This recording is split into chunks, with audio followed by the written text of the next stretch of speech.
কিভাবে একজন মানুষের সাথে আপনি সুসম্পর্ক গড়ে তুলবেন, তার কিছু পদ্ধতি আছে, তার কিছু ম্যানার আছে। তো এই ম্যানারগুলো যদি আপনি মানেন তাহলে কিন্তু সমাজের অন্যান্য যে মানুষগুলো বাস করে তাদের সাথে কিন্তু আপনি সুসম্পর্ক বজায় রাখতে পারবেন। তো এজন্য প্রত্যেকটা মানুষের যেহেতু বৈশিষ্ট্য ভিন্ন ভিন্ন বা স্বভাব ভিন্ন ভিন্ন, এজন্য আপনি যদি মানুষের স্বভাব বোঝার চেষ্টা করেন, কারো স্বভাবে কি কি গুণ আছে বা কি কি বৈশিষ্ট্য ধারণ করে সেই ব্যক্তি, এটা যদি আপনি তার স্বভাবের মধ্যে খুঁজে পান বা খুঁজে পাওয়ার চেষ্টা করেন, তাহলে কিন্তু সেই মানুষটাকে আপনি বুঝে ফেলবেন।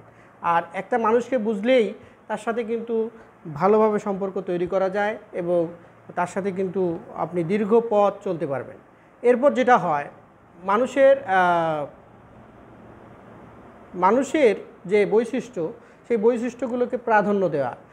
আপনার কাছে হয়তো অন্য মানুষের কিছু বৈশিষ্ট্য খারাপ লাগতে পারে, কিন্তু আপনি যদি তাকে সরাসরি সেটা নাকচ করে দেন বা তার সেই বৈশিষ্ট্যকে আপনি যদি অগ্রহণযোগ্য করে তোলেন, তাহলে কিন্তু সেই মানুষের সাথে আপনার কখনোই ভালো সম্পর্ক গড়ে উঠবে না। আরেকটা জিনিস মাথায় রাখতে হবে, যেটা হচ্ছে সেই সাথে আপনাকে মানুষের গুরুত্ব দিতে হবে। আপনি যদি মানুষের গুরুত্ব না দেন, তাহলে কিন্তু আপনাকে অচিরেই কিন্তু একটা বিপদের সম্মুখীন হতে হবে। আপনি মানুষের গুরুত্ব না দিলে একদিন আপনি নিঃসঙ্গ বা মানুষবিহীন হয়ে পড়বেন এবং সমাজে আপনার কিন্তু কোনো ধরনের মূল্য থাকবে না। যখন দেখবেন যে সমাজে কোনো ধরনের মূল্য নেই, তখনই বুঝতে হবে যে আপনার মধ্যে যে মানুষকে প্রাধান্য দেওয়ার বা মানুষকে গুরুত্ব দেওয়ার যে প্রবণতা, সেটা নাই। আর মানুষের মধ্যে যদি এটা না থাকে, তাহলে কিন্তু যে আমরা মানুষ হিসেবে যে শ্রেষ্ঠ জীব, সেটা কিন্তু আমরা বলতে পারবো না। এরপর যেটা হয়, আমরা কিন্তু অনেক সময় কথা দিয়ে মানুষকে আঘাত করে থাকি। তো কথা দিয়ে কখনোই আঘাত করা যাবে না। কথা দিয়ে আঘাত না করে আপনি যদি উদাহরণ দিয়ে মানুষকে দেখাতে পারেন, তাহলে কিন্তু মানুষ কিন্তু একদিন ভালো অবস্থানে আসতে পারবে এবং সেই মানুষটা নেতৃত্ব দিতেও পারে। তো এইভাবে যদি আপনি সরাসরি মানুষকে যদি কথা দিয়ে আঘাত না করে আপনি যদি উদাহরণ দিয়ে তাকে চালাতে পারেন, তাহলে কিন্তু তার মধ্যে এক ধরনের নেতৃত্ব গুণ চলে আসবে এবং তার সাথে কিন্তু আপনার সম্পর্ক সুষম হবে। এরপর আপনাকে আরেকটা জিনিস খুঁজে বের করতে হবে, প্রত্যেকটা মানুষের মধ্যে কিছু চাওয়া থাকে। তো আপনি যদি সেই মানুষের চাওয়াগুলো ধরতে পারেন এবং সেই মানুষের চাওয়াগুলো যদি আপনি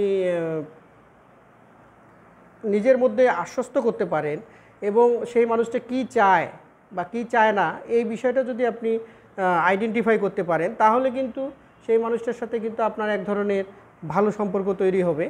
এবং আরেকটা কাজের ক্ষেত্রে আপনার মাথায় রাখতে হবে, কাজের ক্ষেত্রে অবশ্যই আপনি সরাসরি কাউকে আদেশ করবেন না। আপনি যদি অফিসের বস হয়ে থাকেন, তাহলে কিন্তু সরাসরি আদেশ না করে আপনি বলতে পারেন যে এই কাজটা এরকম করে মনে হয় করলে ভালো হয়, বা একটা আপনি পরামর্শমূলক কথাবার্তা বলতে পারেন। কিন্তু যদি সরাসরি আপনি আদেশ দেন, কাউকে আদেশ করেন, তাহলে কিন্তু সেটা কিন্তু এক ধরনের তার মনের মধ্যে এক ধরনের বাজে অবস্থা সৃষ্টি করে এবং সেই ব্যক্তিটা কিন্তু আপনাকে কখনো ভালোভাবে নেবে না এবং আপনার মধ্যে এবং সেই ব্যক্তির মধ্যে একটা দূরত্ব তৈরি হবে।